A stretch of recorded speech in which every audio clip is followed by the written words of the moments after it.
I've had a few scary encounters in my life.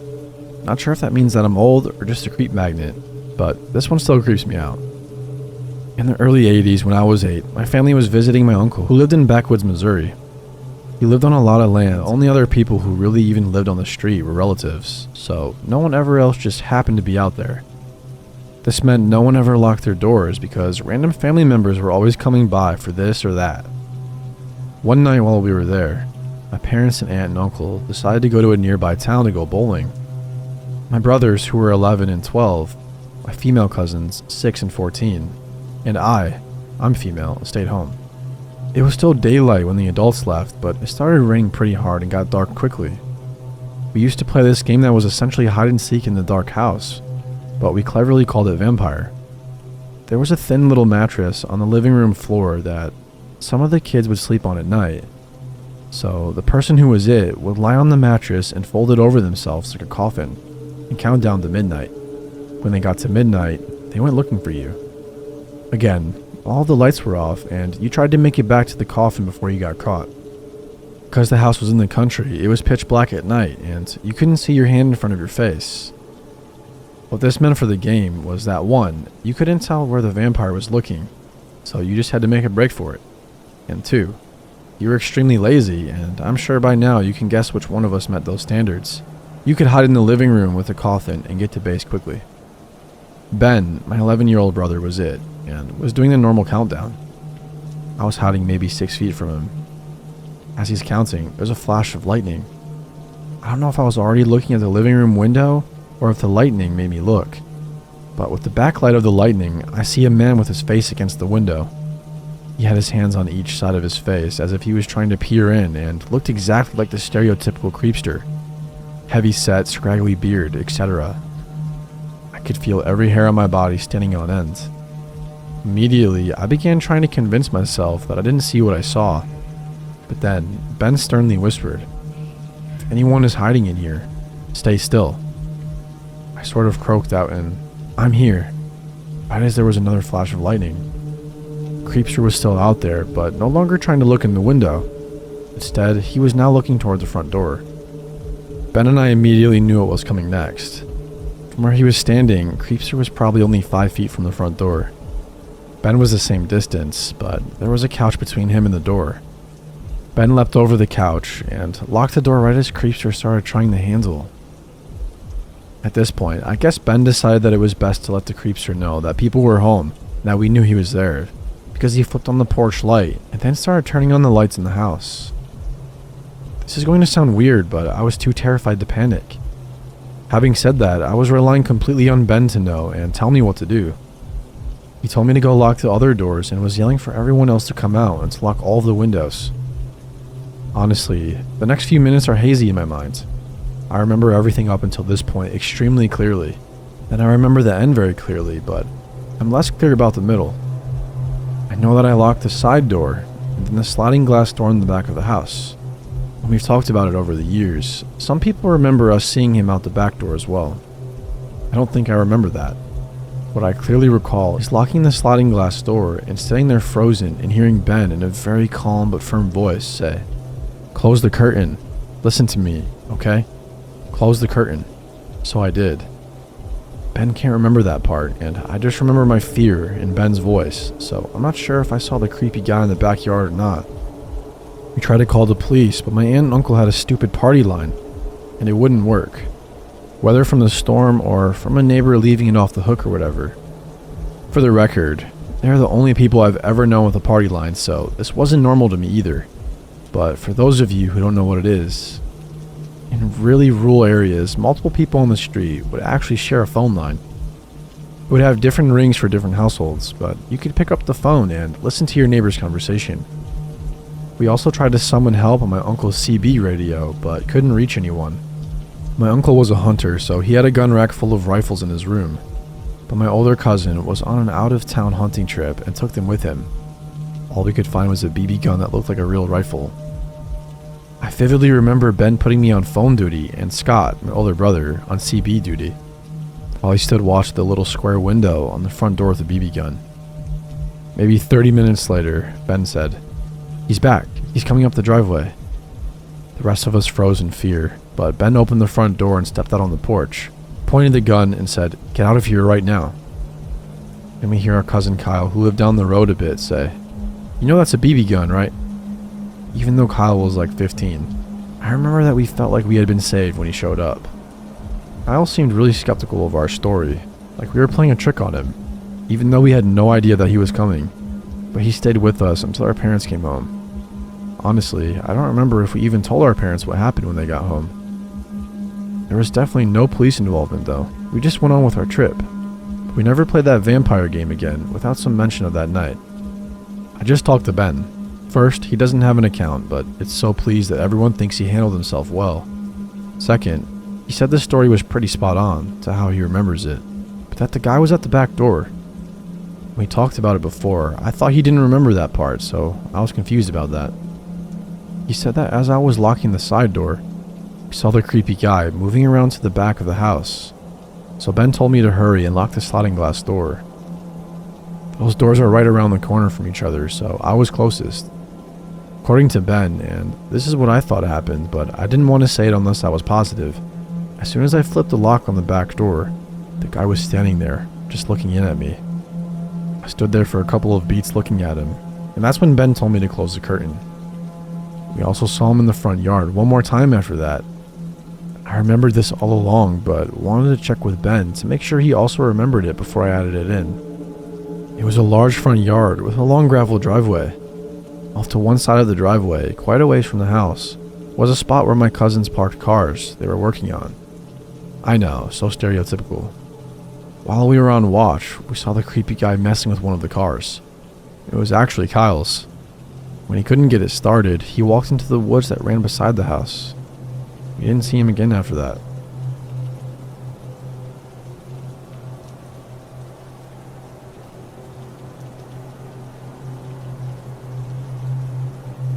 So I live in the PNW, which has a great number of excellent campsites. A favorite of mine isn't actually a designated campsite, but a forest road right on a river. Being a moody young woman, I would frequently make sojourns in my dumpy Toyota Camry to this one spot so I could be alone on the river and meditate on whatever was bothering me.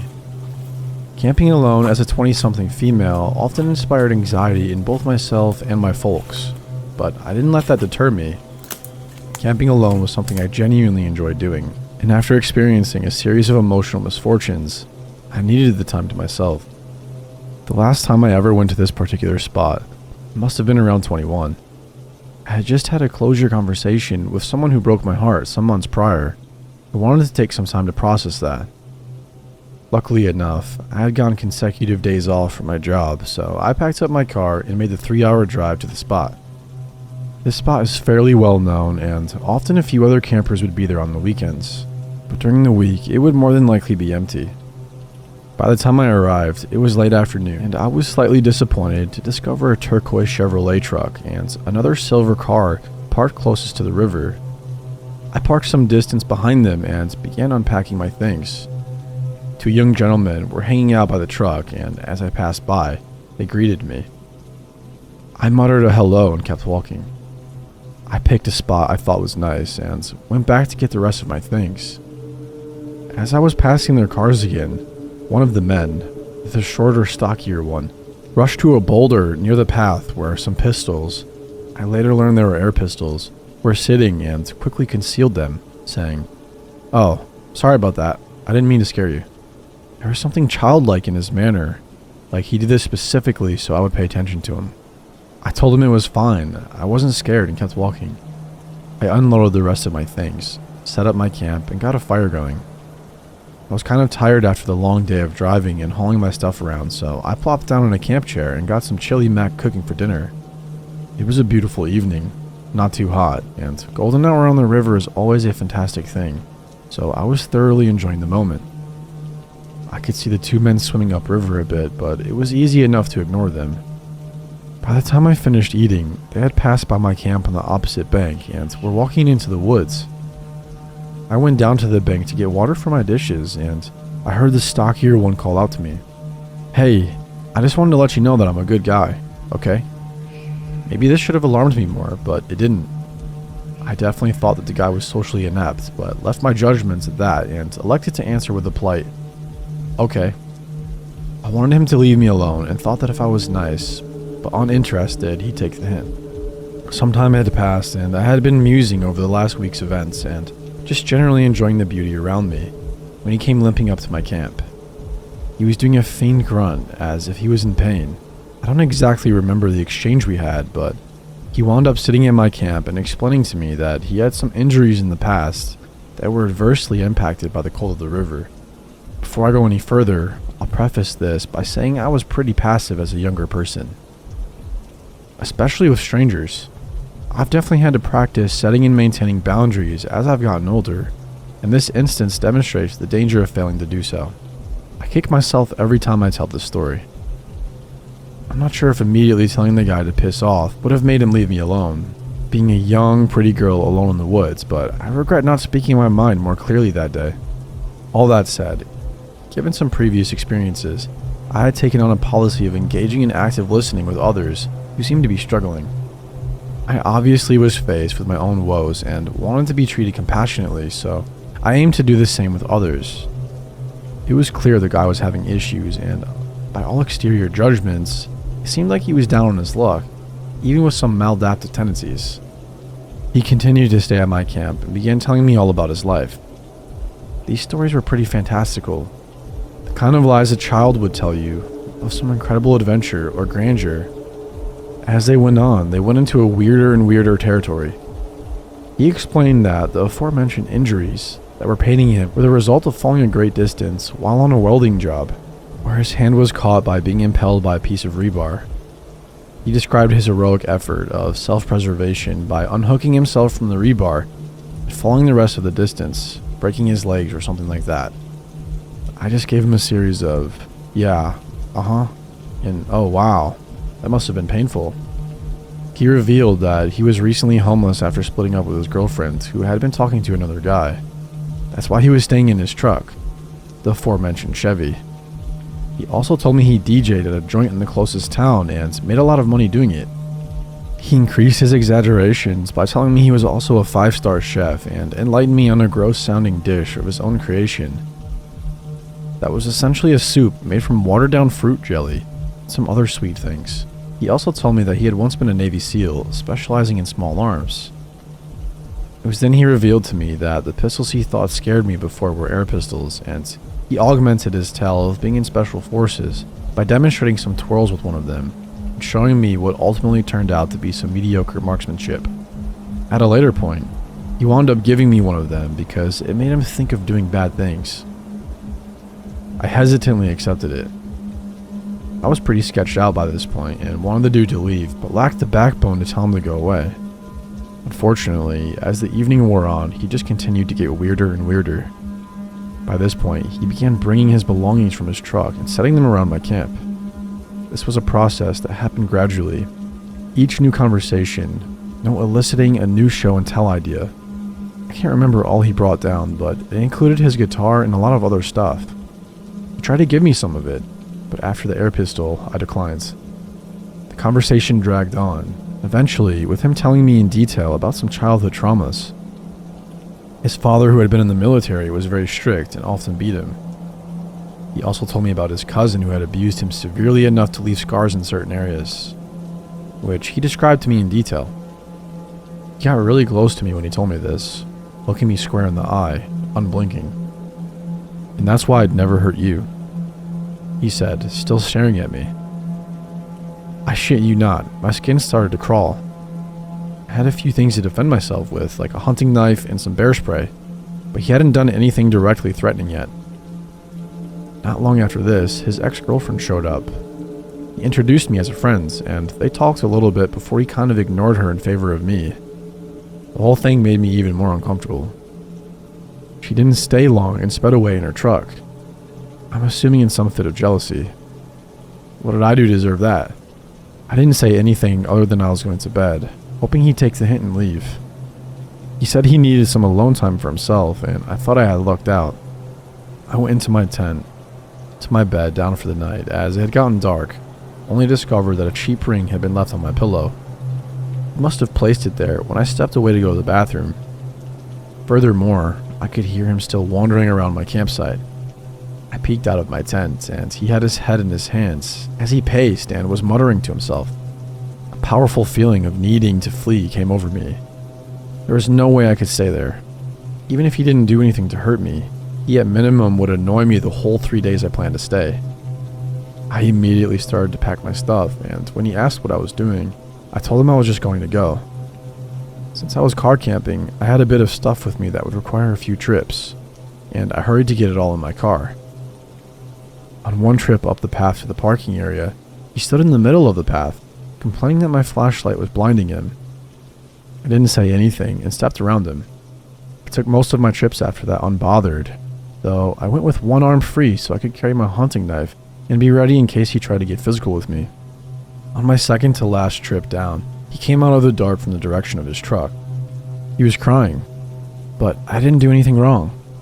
I flat out ignored him and ventured down the path once more to grab what I could and hightail it to my car. I wound up leaving a cord of wood behind, not seeing it worth the danger to go back for it. I shut all my doors and hopped in, absolutely elated at the sound of my 30-year-old car starting right up. I got the hell out of there and drove the 3 hours back to my house. I didn't have reception until about halfway through the drive, at which point I called my mom and told her what happened. She was upset that I didn't tell her where I was going. I told my dad and stepmom, whom I lived with at the time, and she was glad I was okay. When I got back, my stepmother asked what I was doing back, and I explained what happened all over again. My dad later suggested I get a gun if I wanted to continue solo camping, in case something like that ever happened again. The next day, I went out to my car so I could drive to meet some friends, and found that my tire had gone flat. What an immense stroke of luck that it didn't happen at the campsite or somewhere else in the mountains where I didn't have reception. I'm in my mid-20s now and moved to the city about 6 months ago. My roommate and best friend discovered the air pistol while he was helping me move. He knew I didn't own any guns and was immediately confused, thinking it was real. I laughed and explained what happened. I haven't been back to that site since, and while I definitely bring a friend there, probably won't go alone again.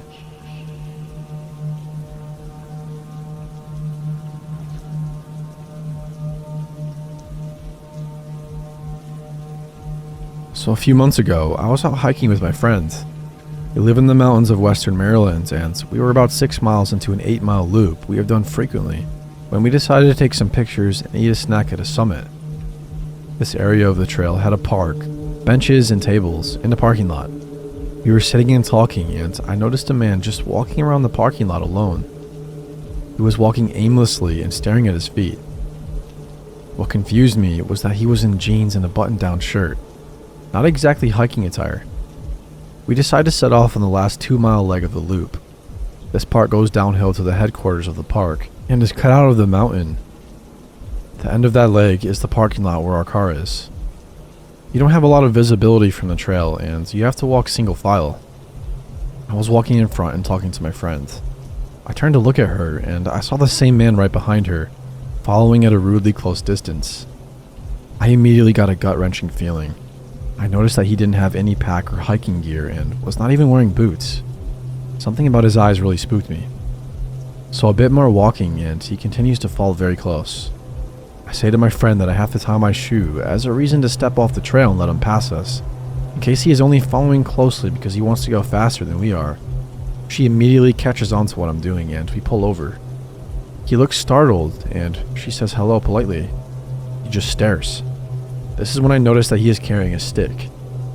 As I'm fiddling with my shoe, she stands between us and he passes us. We wait to give him some distance ahead of us, but he immediately slows down. We wait for a bit longer and he gets to the furthest part of the trail that has slight lines to us, and he turns around, looking up at us. We decided that something feels too wrong about this guy and we don't want to have to pass him again. So we turn around and walk back up the trail towards the park with the tables and parking. A few minutes of walking up the trail, I looked back and see him walking up the trail too. He's following us.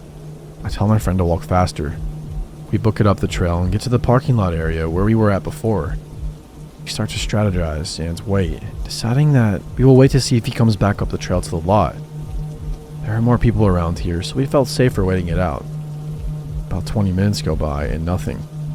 We were talking about how that could mean that he kept going on the trail and is long gone or is waiting on the trail, or it is more deserted.